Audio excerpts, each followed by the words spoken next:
Today the problem is daily temperatures. It's a very popular problem. You can go ahead and read the problem description.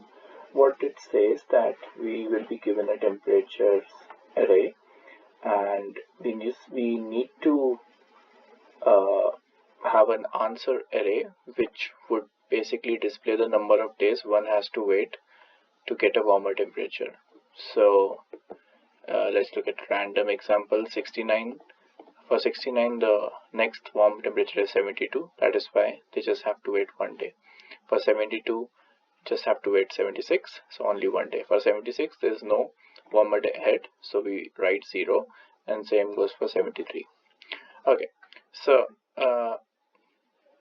looking at the example, it's pretty clear that it follows a certain pattern. Well, I think that we have solved similar problems before. It directs you to a stack kind of problem. Yes, you can solve it in a brute force way. All the time complexity of such a solution would be n squared. I'm not gonna write it, but let's concentrate more on stack solution. Okay, so for stack solution, remember that it says that tell me the number of days I have to wait to get a warmer temperature ahead. So the warmer temperature is ahead my current day, right? So I need to start traversing from the last, because I want to process my last information first to tell something about my current day, right? So let's start by declaring a stack. Let's name it st. And what else do we need apart from stack? So we need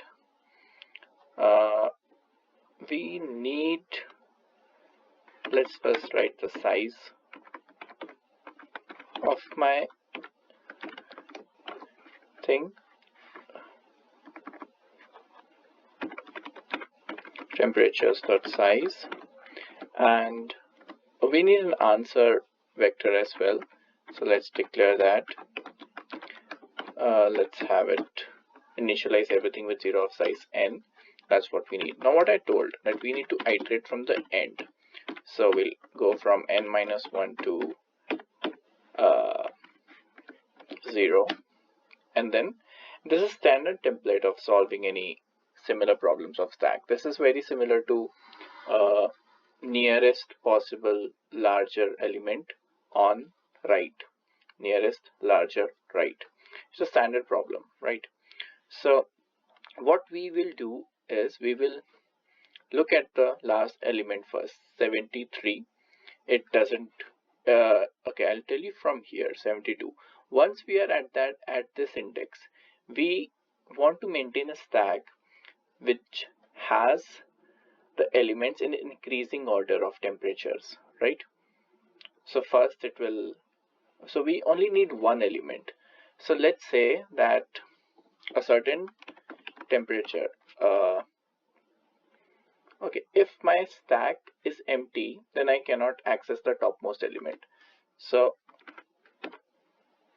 I will also write this condition that my stack shouldn't be empty, and my topmost element should be, it should be greater than for it to be included in the answer, right? So here we want to pop every element. So I want to say that stack dot top. Let's first try to store element and the index as well. What we really need is index, but just for simplicity for now, we'll store a pair such that it stores both the value and the index of it. Let's say the value is at first position and index is at second. Okay, so when do I pop elements? When it is smaller than the current temperature, right? So once it is smaller and equal also in this case, because it wants us to find a larger temperature, then we pop it, right? Temperatures I, then we pop it. Okay, now once my stack is empty, then I know that, okay, for sure there is no element ahead of my current index, current element which is of greater size, right? So if my stack becomes empty, I don't need to do anything because I have already initialized it with 0, but okay, for the sake of the argument, I'll still write it. Else this condition would not be true, right? So we know that if there's some element in our stack, okay, and it's a monotonic stack, so my answer would be basically the difference between that element index and my current index. What am I storing in index? It's nothing but my stack.top dot second and minus my current index, which is I. Okay, and last but most important thing, we need to push elements. So we'll do temperatures I and I here. Okay, everything clear? What we did, we basically pushed our element. Let's say it pushed 73 and then it pushed 76. Over here for 72, we know 76 is a bigger number than 72. So this statement gets executed, right? And then we return our answer vector. Let's try running it. And yes, we get correct output here. Okay, now just for explaining purpose, I used a pair. Although this is just an addition, a little bit addition, although it's not a huge difference in terms of time complexity, but it's just double of the space complexity, right? Because instead of just storing index, we are storing both value and index. So let's say that it was just index here.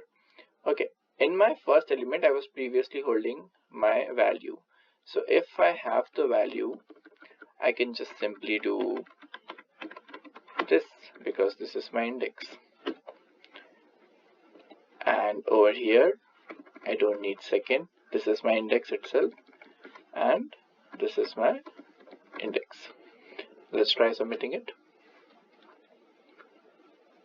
It runs and this submits as well. Alright, so what is the time complexity of this solution?